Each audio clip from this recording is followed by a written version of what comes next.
प्रिय विद्यार्थियों, अभी तक आप लोगों ने शब्दालंकार के भाग अनुप्रास के बारे में अध्ययन किया। आज शब्दालंकार के भाग यमक और श्लेष के बारे में अध्ययन करेंगे। पहले यमक अलंकार के बारे में जान लें।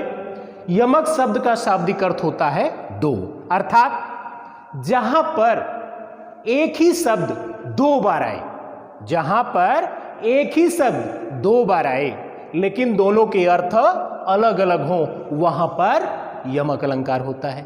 जैसे इस उदाहरण से स्पष्ट हो सकता है, ऊधो जोग जोग हम नहीं। इसमें जोग जोग शब्द दो बार आया है। पहले जोग का अर्थ है योग और दूसरे जोग का अर्थ है योग्य। गोपियां उद्धव जी से कहती हैं कि उद्धव जी, हम सभी लोग योग साधना के योग्य नहीं। दूसरा उदाहरण, एक मनमोहन तो बस के उजारियो मोई, ही में अनेक मनमोहन बसाओ। गोपियां कह रही है कि हम लोग तो एक मनमोहन, यहां पहले मनमोहन से तात्पर्य है कृष्ण और दूसरे मनमोहन से तात्पर्य है ब्रह्म। गोपियां कह रही है कि हम लोग तो एक कृष्ण से प्रेम करती थी और वही कृष्ण हम लोगों से दूर हो गया, हम लोग अपने को उजड़ा हुआ समझ रहे हैं। अब अनेक किसी ब्रह्म के लिए कोई जगह नहीं है।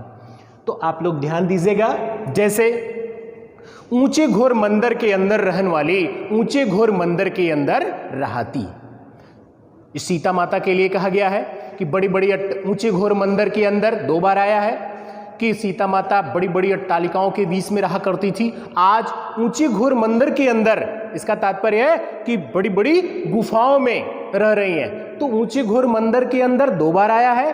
पहले का अर्थ है कि ऊंची ऊंची अट्टालिका और दूसरे का अर्थ है ऊंची ऊंची गुफाएं।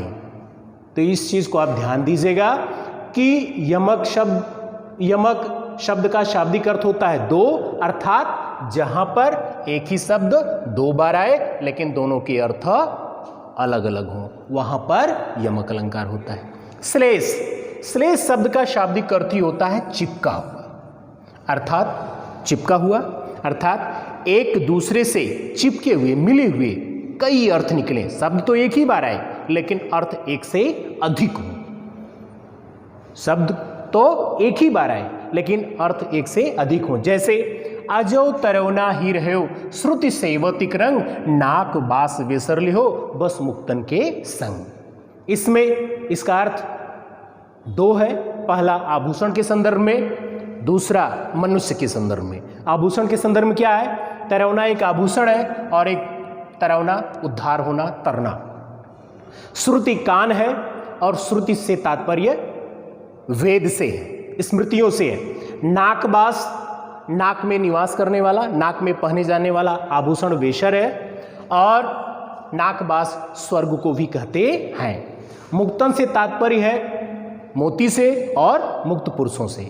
इसका अर्थ से स्पष्टीकरण और हो जाएगा कि तरौना नामक आभूषण कानों की संगत के कारण नीचे ही लटकता है और वेसर नामक आभूषण नाकों की संगत के कारण उच्च स्थान को प्राप्त करता है, मोतियों की संगत के कारण उच्च स्थान को प्राप्त करता है। और दूसरा इसका अर्थ है कि अजो तरौना ही रहे, श्रुति सेवतिक रंग, मनुष्य के संदर्भ में कि ऐसा मनुष्य जो केवल वेदों का अध्ययन किया है वो आज तक तारा नहीं, आज तक उसका उद्धार नहीं हुआ, लेकिन मुक्त पुरुषों की सत्संगत करने वाला, मुक्त पुरुषों की सत्संगत करने वाले मनुष्य को किसकी प्राप्ति होती है? नाकबास, अर्थात स्वर्ग की प्राप्ति होती है। तो इससे स्पष्ट होता है कि जहां पर शब्द तो एक ही बार आए लेकिन उस शब्द के एक से अधिक अर्थ हो, वहां पर श्लेष अलंकार होता है। जैसे दूसरे उदाहरण से आप समझ लीजिए, सुबरन को खोजत फिरे कभी व्यभिचारी चोर। सुबरन शब्द एक बार आया है लेकिन इस सुबरन के तीन अर्थ हैं, कवि, व्यभिचारी और चोर। कवि के लिए सुंदर अक्षर, व्यभिचारी के लिए सुंदर स्त्री और चोर के लिए सोना। तो आप लोग ध्यान दीजिएगा, यमक और श्लेष में अक्सर कंफ्यूजन होता है। कंफ्यूजन ये होता है कि यमक में एक ही शब्द दो बार आता है और दोनों के अर्थ अलग अलग होते हैं। श्लेष में शब्द तो एक ही बार आता है, लेकिन उस शब्द के एक से अधिक अर्थ निकलते हैं। इसके बाद अर्थालंकार देखेंगे। अर्थालंकार वहाँ होता है जब साहित्य में शब्द विशेष से चमत्कार न होकर के उस शब्द के अर्थ से चमत्कार उत्पन्न होता है, तो वहाँ पर अर्थालंकार होता है।